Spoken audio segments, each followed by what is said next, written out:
point de presse de la C64 relatif à la rencontre du présidium de la C64 avec son Excellence Évariste Ndayishimiye, président de la République du Burundi et président en exercice de l'Union africaine. Le présidium de la coalition article 64 pour la défense de l'ordre constitutionnel a été reçu par son Excellence Évariste Ndayishimiye, président de la République du Burundi et président en exercice de l'Union africaine, dans le cadre des consultations qu'il mène sur la crise en République démocratique du Congo.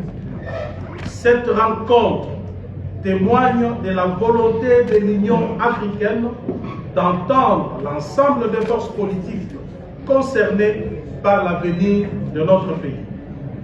La C64 remercie le président Ndayishimiye pour cette démarche d'écoute et réaffirme son engagement en faveur de la défense de l'ordre constitutionnel, de l'intégrité territoriale, de la paix, de la démocratie et de l'état de droit.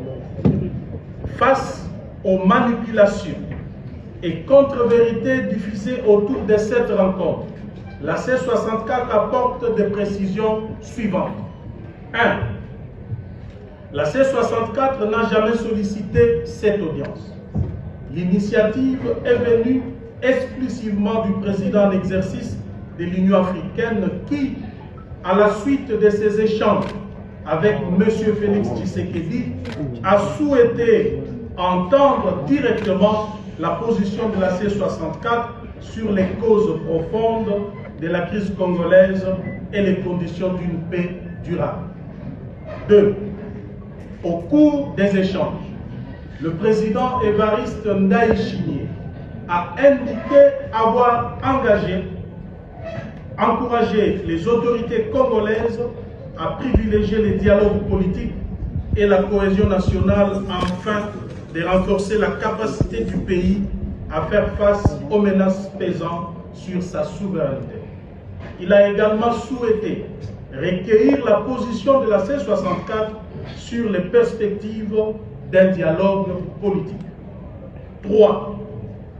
La C64 a rappelé qu'on ne sauvera pas la RDC en traitant uniquement les conséquences de la crise tout en refusant d'en affronter les causes profondes. La guerre n'est pas la cause de la crise congolaise, elle en est la conséquence la plus tragique.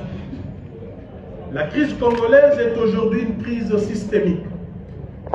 Crise militaire et sécuritaire, crise de gouvernance, crise de légitimité des institutions et crise constitutionnelle. Réduire cette crise au seul conflit armé dans l'Est explique largement l'échec des initiatives précédentes. Le processus de Nairobi, de Luanda, de Doha et de Washington ont principalement abordé les dimensions militaires et diplomatiques sans traiter simultanément les causes politiques et institutionnelles de la crise. À cette situation s'est ajouté le projet de changement de constitution engagé par M. Félix Tshisekedi alors que le pays est en guerre et qu'une partie du territoire est occupée. Cette initiative ouvre un dangereux front politique au moment où la nation devrait être unie pour défendre son intégrité territoriale. 4. La C64 demeure pleinement disponible pour un dialogue véritable, sincère et inclusif. Mais un dialogue crédible suppose des actes préalables de bonne foi. Il ne saurait être question de suspendre les actions citoyennes ni d'engager un dialogue tant que M. Félix Tshisekedi n'aura pas renoncé publiquement et définitivement à son projet de changement de constitution qui divise la nation et menace le pays de balkanisation. La décrispation politique exige également la libération des prisonniers politiques, la fin des poursuites judiciaires à caractère politique le respect des libertés publiques et le rétablissement de l'état de droit. On ne construit pas un dialogue sous la répression, ni dans la violation permanente de la Constitution. Le président Évariste Ndayishimiye a pris acte de cette position et a indiqué à la délégation de la C64 qu'il transmettrait fidèlement à M. Félix Tshisekedi dans le cadre de ses efforts de médiation. 5. Que personne ne se méprenne. En acceptant cette invitation, la C64 n'a ni négocié ses convictions, ni marchandé son combat.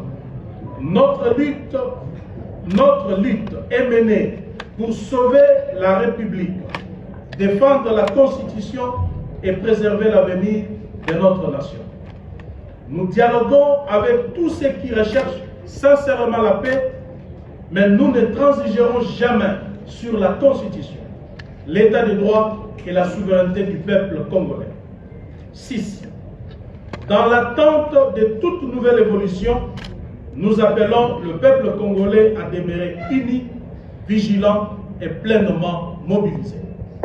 Après le succès de la journée ville morte du 3 juin et du sit-in historique du 12 juin, la C64 appelle toutes les Congolaises et tous les Congolais à participer massivement à la grande marche pacifique du 22 juillet 2026 vers le palais de la Nation.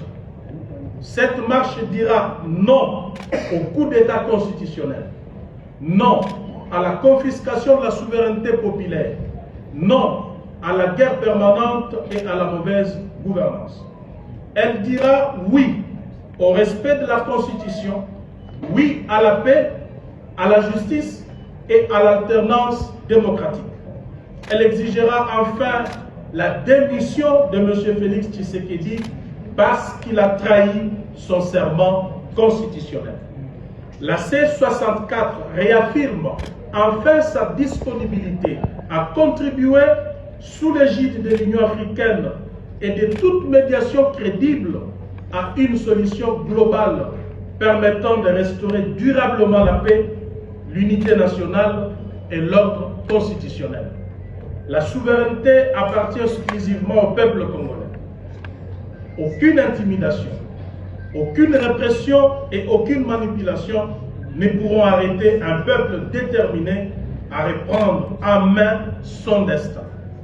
Aucune fraction du peuple ni aucun individu ne peut s'en attribuer l'exercice. Le combat continue jusqu'au rétablissement de l'ordre constitutionnel, de la démocratie, de la paix et de la dignité du peuple. Merci.